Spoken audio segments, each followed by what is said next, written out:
What is up, Steelers Nation? Thank you so much for jumping on to another episode of All Steelers Talk. I'm Noah Streckbein, joined always by my main man, Steven Thompson. Find us on youtube.com/All Steelers Talkers. Subscribe anywhere you get your podcast. The Pittsburgh Steelers, they return home from the NFL Combine, a wild week filled with headlines. We're going to dive into as many of them as we possibly can, including some quarterback talk that pretty much sparked the nation all throughout the week down in Indianapolis. I made it back yesterday. It was a great week down in Indy. Again, wish you were there.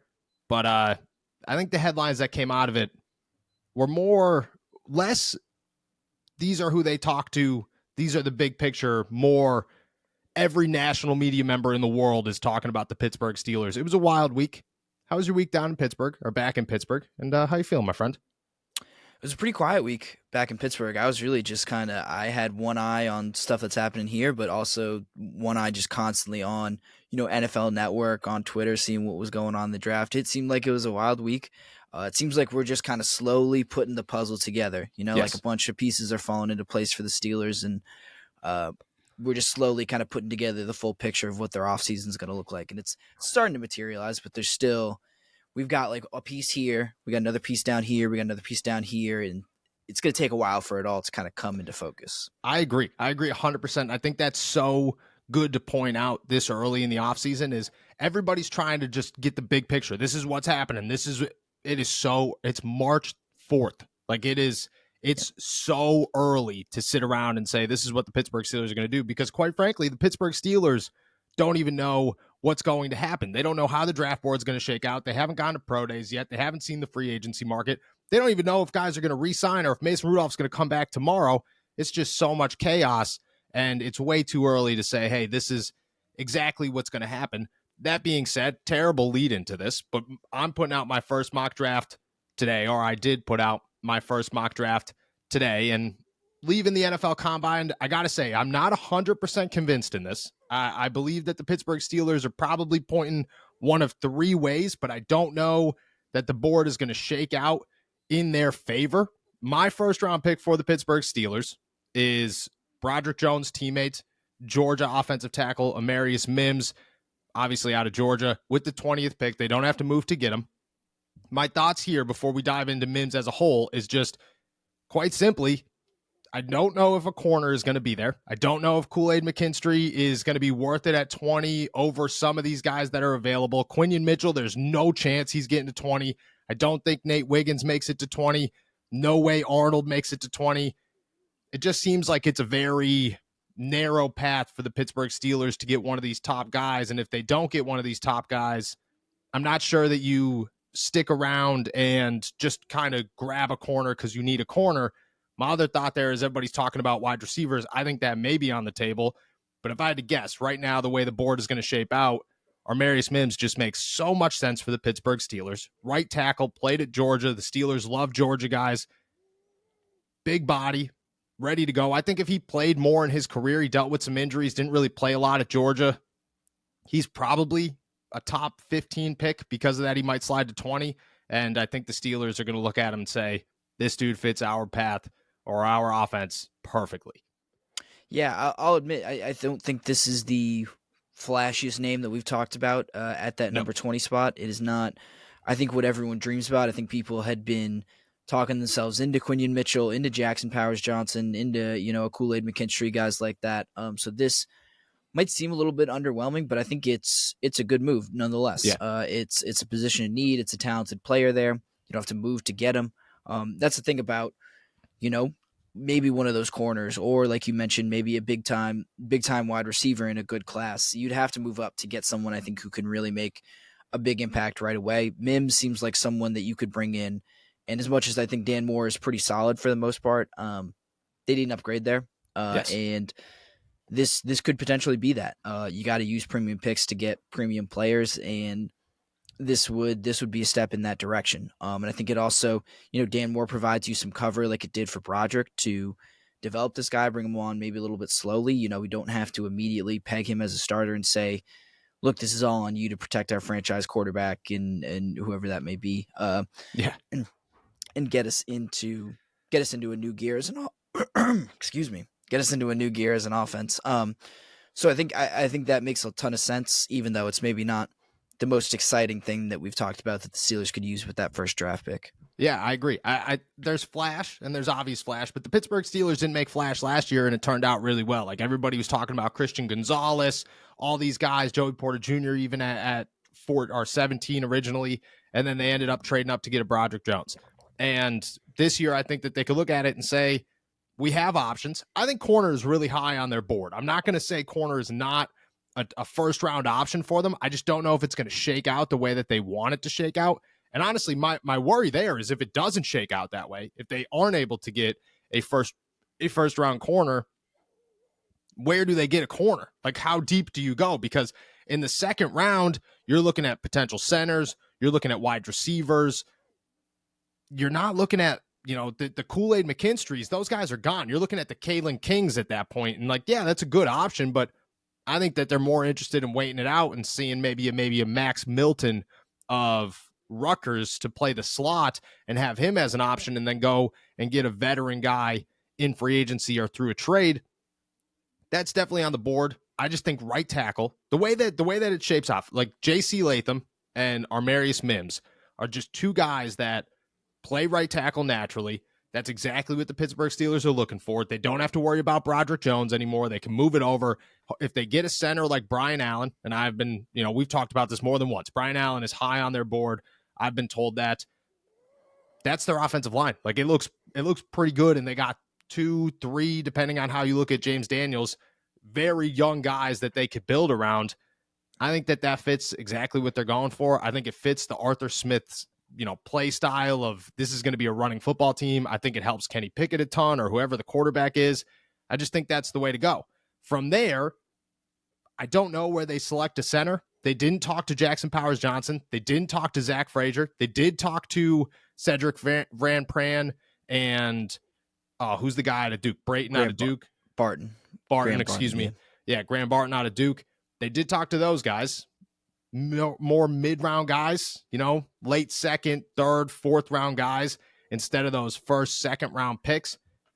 Does that tell you anything? Does that tell you if they are going offensive line, they're not going center? Does it change your outlook on really any of this? Well, so if I remember correctly, Powers Johnson and Frazier, those were Senior Bowl guys, right? Yes. Yeah, so I think that was where my mind first kind of went, like, are these guys that they could have possibly had some interaction with in the past? Yeah. And it seems likely that it was, especially if they were at the Senior Bowl, and Frazier being, so close to home, just being at West Virginia. I'm sure they've gotten a look at him before, and they've gotten some intel on him in addition to what they did at the Senior Bowl. So I think this might be, to me, that seemed more like just doing your homework on guys in case Powers Johnson isn't there, because, he might not be there. Man, I'm already spacing on his name. On the other guy's names, Power Johnson and Frazier. I need to get that down. But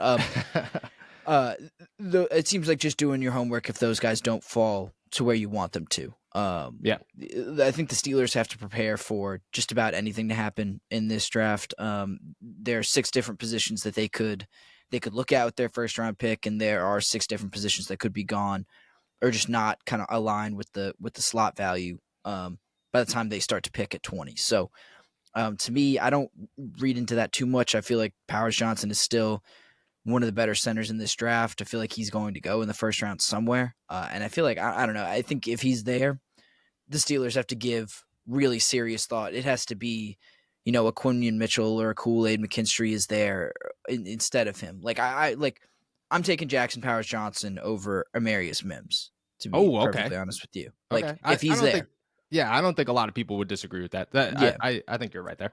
Yeah, so I just read it as more of, okay, we've seen this guy. We've gotten a look at him already. We'll maybe focus our attention on someone we don't know as well, in case that this draft doesn't work out in the way that we can get Jackson Powers Johnson. I don't see it as much as, we don't care about this guy, but it's just we've seen what we need to see so far. I don't disagree there. I think, obviously they met with him twice, I believe, at the Senior Bowl. They obviously met with Zach Frazier. They're going to go to West Virginia's Pro Day. They're not going to go to, I don't think they're going to go to Oregon's Pro Day. There's a slim chance they usually go out west. I mean, I know that the Steelers West Coast scout loves Jackson Powers Johnson and continues to love Jackson Powers Johnson. I was also told that one of the scouts loves Michael Penix, and I laughed and I said, I'm sure every West Coast scout loves Michael Penix. Doesn't mean he's coming to the Pittsburgh Steelers. But Jackson Powers Johnson, I agree. If he's there at 20, look, I have a tough time with it just because of the way free agency and the draft are shaped. Like, if it was the other way around and free agency was after the NFL draft, which that's how it should be, I think everybody agrees with that one. Jackson Powers Johnson's the go-to. If he's there at 20, there's no questions asked. That's your guy. Zach Frazier at 20, I think, is a stretch. I don't think that you're making that one, but I think you could trade up earlier into the second round, and I think that's a realistic option. I think that's an option with any of these guys. Like, if you go center in the first round or tackle in the first round, and there's a guy like Zach Frazier, if there's a guy like Kool-Aid McKinstry or Nate Wiggins sitting there real early in the second round, the Steelers have back-to-back fourth-round picks. They could use one of those and move up in the second round to try to get somebody else that they believe is that go-to, is that immediate starter. I could see that.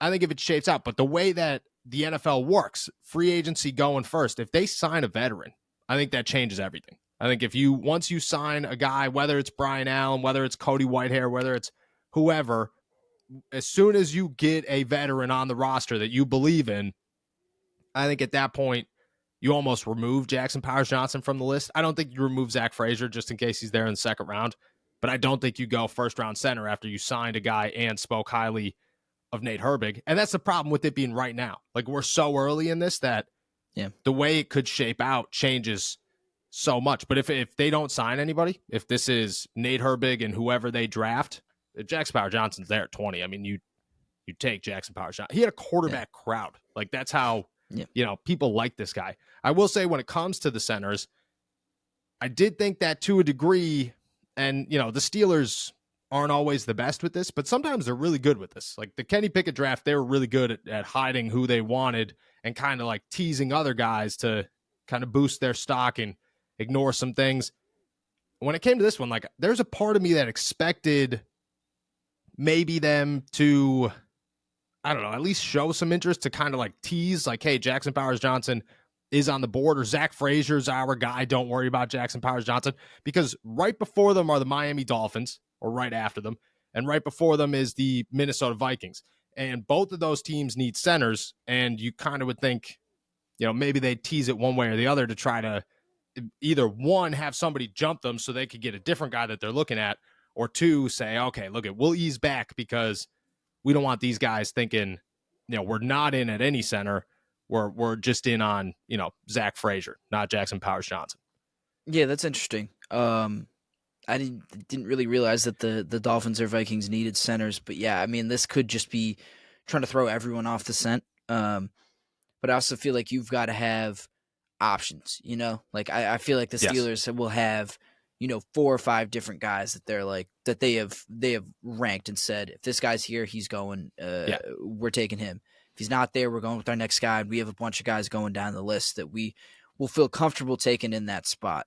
Yes. Like you said, this draft can go in 800 different directions, especially in the first round. So the Steelers, I feel like, just got to have contingency on top of contingency and be ready for anything. And I agree with your point too about, if they sign a free agent, then they are reaching way. I think they're going to reach like even further back than the second round. I think to find a center, it'll be someone developmental, that they can bring along more slowly. I agree.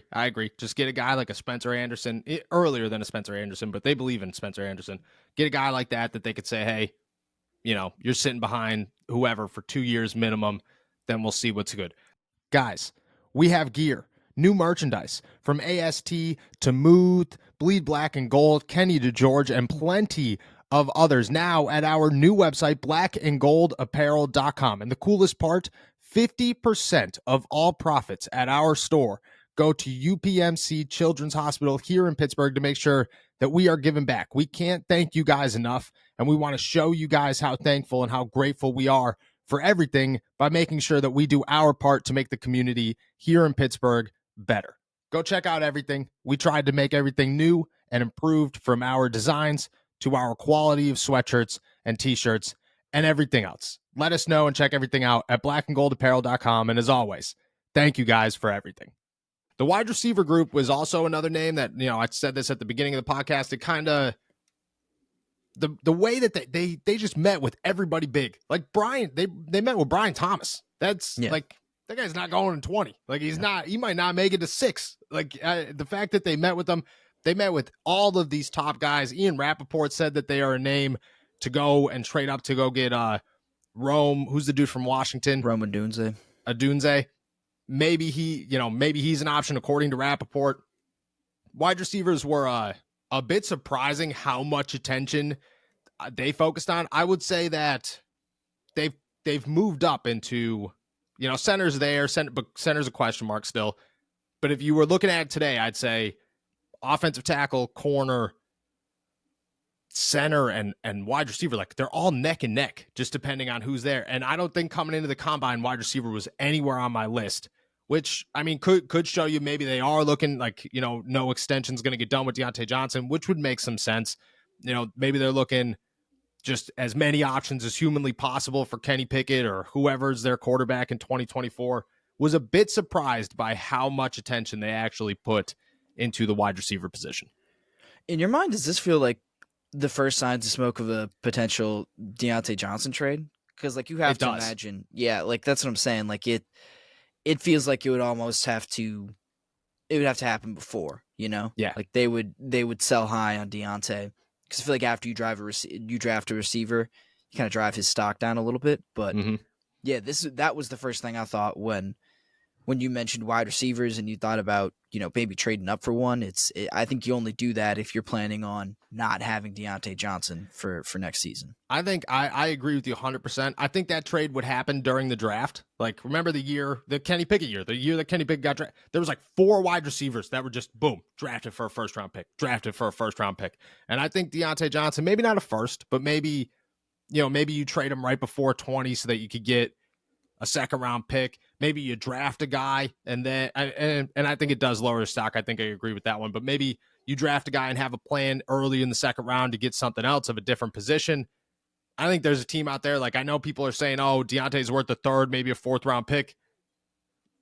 Dude, I think there are NFL teams out there that would give you a high second-round pick for Deontay Johnson. Like, I really, truly do. And I think that could be a move. I didn't believe it, until all of this happened. And I still think if I had to bet, I'd say that Deontay Johnson's on the roster in 2024, and then you move on from him after the season just because you're trying to get everything you possibly can out of this team this season. But this is the first time that, to a degree, it definitely seems realistic that maybe a trade does happen at wide receiver, which would be, wild. The Steelers just making moves for a bunch of positions. But I think it makes sense because they're going to draft a wide receiver either way. So who cares? And honestly, I think free agency tells you a bunch about that. If they go out and they sign a Tyler Boyd, if they sign, whoever the veteran free agent wide receiver is that they go and get, maybe they are gearing up to say, all right, well, we're going to swap out Deontay for a rookie. And in the first round, the talent in this class is crazy. I think it can make some sense. Well, that was going to be my next question: is how high do you think they have to climb to get a guy who? Because if you're trading Deontay, it's a guy who's got to start right away, right? Yeah. It's so how low can you stretch? How low can you go in this draft before you start to get out of range of guys like that? I think that you could probably find a Troy Franklin, maybe a Keon Coleman. At 20, I think those guys will most likely be there, just depending on how many guys just fly off the board. I don't think you're going to get an Nduze. There's no chance you're getting a Brian Thomas. That's just not happening. That's just so unrealistic. Yeah, that guy's like 225 pounds and he ran like a 4.4 or something. Yeah, it was like as soon as that happened, it was like, oh, okay, that one's unrealistic. But they met with everybody that is expected to go like first, second round. So I would imagine you're finding somebody there, and I think that all these guys are starter capable.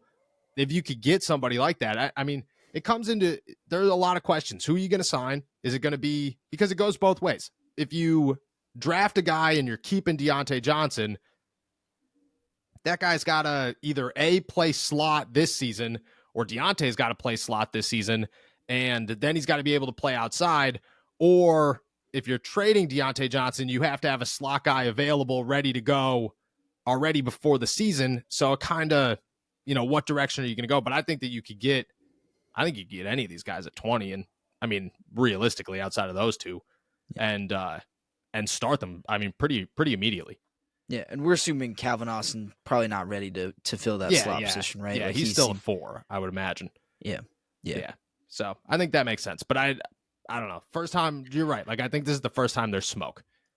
Yeah, and because I didn't believe really, you saw, not even reports, but like rumors of, Deontay Johnson trade candidate, things like that, and I never really believed it. I thought they really liked Deontay. I mean, especially after last season when he, I don't know, I wouldn't necessarily say take a step forward, but he had, better numbers, finally caught some touchdown passes. Like, there is more reason for optimism in Deontay, I think, after this season than it was last year. So kind of didn't want to believe it at first, but I think, meetings at the NFL Combine aren't everything, but they are something. And this was certainly something with the amount of guys that they met with. Yeah, 100%. I think at bare minimum, like, it just, the meetings, sometimes it doesn't show you anything. Sometimes it's like, okay, cool. Like, you could look more into this than it possibly is. When it's a whole class of people, like when it's like, they are really heavily scouting the wide receivers. It's like, there's no, they're not just doing that because they're like, well, we ran out of meetings and we figured, why would we meet with the top 2 centers? We could just start meeting with random wide receivers. Like, right. I think that's when things change. Yeah, that's the thing. Like, you see all this week, like, you see certain people get mad, like, about asking for, oh, did this player meet with this team? And I get it. It gets repetitive, but it's part of putting that puzzle together. Like, it's, you don't learn everything at the NFL Combine, but you do learn something based on who teams do and don't meet with. It all matters, and we're all putting together the picture of it. Exactly. It's a long process of piecing together the jigsaw puzzle, like you said earlier, and this is part of it. This is part of the process, and you have to. I mean, the Jackson Powers Johnson thing, I think, stands out, because that's a guy that they met with him twice at the Senior Bowl. If that's the last time they meet with him, I don't know. I don't know how I feel about that. And if they, Quinion Mitchell, on the other hand, you don't meet with them, doesn't matter, because that guy's going to come in for a top 30 visit. That guy's high on their list. They're going to be one of every team at Toledo, but you're not, like, they sent scouts to Toledo. We talked about this. You don't send scouts to Toledo. Like, you go to Toledo to watch Quinion Mitchell. So it means something. Sometimes it doesn't, but I agree. It's piecing the puzzles together, and you have to do that. Wide receiver, definitely something to watch. We'll see what happens, but early, definitely something to watch. All right, next thing I want to talk about, off of or away from the NFL Combine, but during the NFL Combine, obviously Justin Fields' name was mentioned 400 times. Omar Khan was asked about him twice. Said he didn't say no. He didn't say yes, but he didn't say no, didn't shut it down, said they'd look at every avenue. He kind of took that and said, that's what he has to say. That's the correct answer there. Immediately, reports start flying in. The Steelers are one of 3 teams that are interested in him. Adam Schefter says last night that they're in the conversation for Justin Fields. That comes like an hour after the absolute roller coaster of Justin Fields during this week. I feel bad for Justin Fields. Like, I feel bad for Justin Fields. We thought we were going to ignore it. We thought we were going to be finally on the other end of Justin Fields. This is it. No more talking about the Steelers quarterback until he gets traded to Pittsburgh, or things are like right there. It comes out that, the Falcons and the Bears are nearly finalizing a deal. Then Adam Schefter's like, nah, that's nonsense. Screw you, Tony Pauline. I was like, okay, sounds good. And he says the Steelers are in the conversation. It's still out there. Went on to talk about his draft stock or his trade stock. What's it worth? What he could be possibly traded for. There were reports all week that his stock was going down, which, I mean, we said that on Monday, that it was going to go way down. There's no way you're going to the NFL Combine watching. I mean, Joe Milton threw like a 70-yard dime, and even that alone was like, all right, Justin Fields' stock just went down from a dude who's not going to get drafted. Like, it just dipped. Schefter says second and a fourth, second and a fifth, maybe a couple of thirds. Compared it to the Sam Darnold trade, which was like a sixth and then a fifth and a second the year after. Said that could be the numbers that a team's looking for Justin Fields. We've talked about, should the Steelers acquire Justin Fields way more than once. We both agree that they should. He's a good option for them. Makes a lot of sense for a young, versatile guy, especially coming into an organization where coaches really tend to get the most out of these guys, especially a guy like Mike Tomlin. You could put all that to the side. At this point, it comes down to compensation. to get Justin Fields for a second and a fifth, maybe a couple of third-round picks, like cheap, just because nobody else wants them.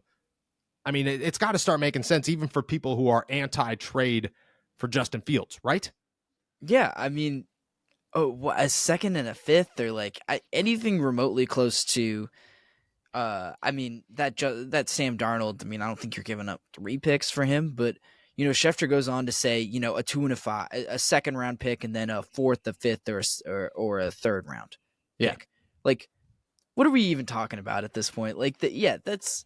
I think you absolutely have to go for that if that's the asking price. I'm pretty stunned that is the asking price. It's gone all the way down from, what was it, like 2 first round picks? Yeah, at one point it was a first round, first and a second.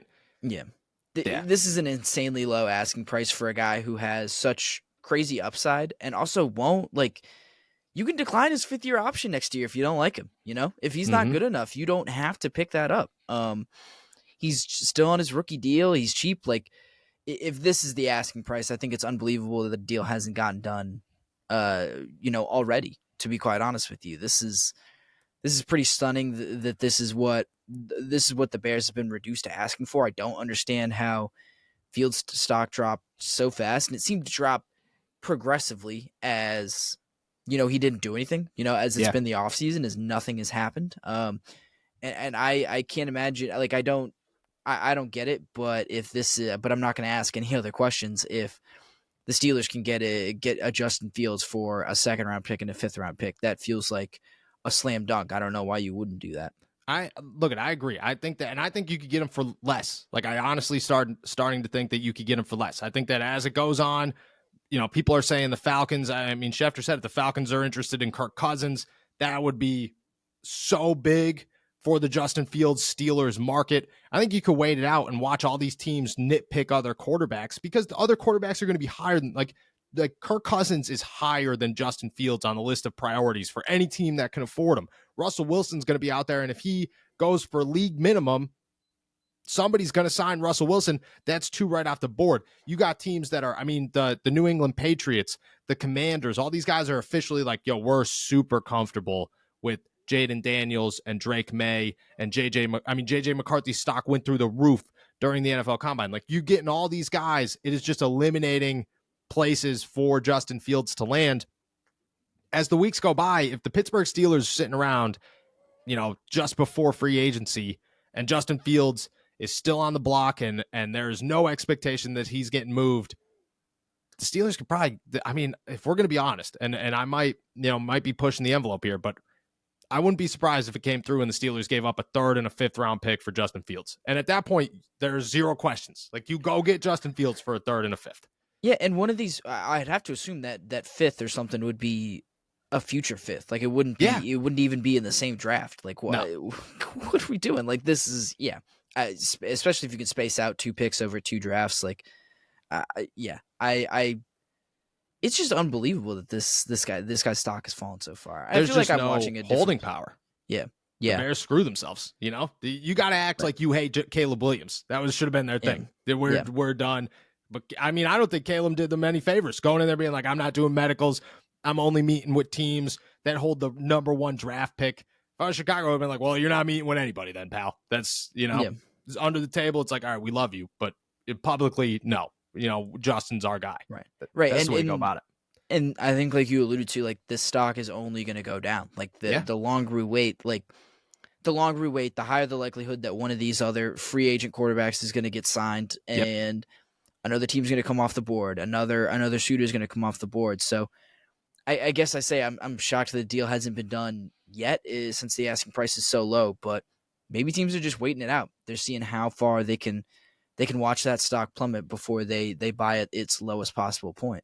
That's what I'm saying. I think it could happen. I also like, the 5th year option thing. I get that brings question marks, but the Steelers are in a good spot the next 2 years. $25 million over 2 seasons is not that big of a deal. You can pick that one up. I'm not totally sold they're going to pick up Najee Harris's after Omar Khan's comments about, we'll have to have conversations with Arthur Smith. Like, if you love Najee Harris, just say yes. That would have been... Yeah, that was weird. I didn't right? That would have been really cool. I think that you could pick that one up. It'd be no issue, if...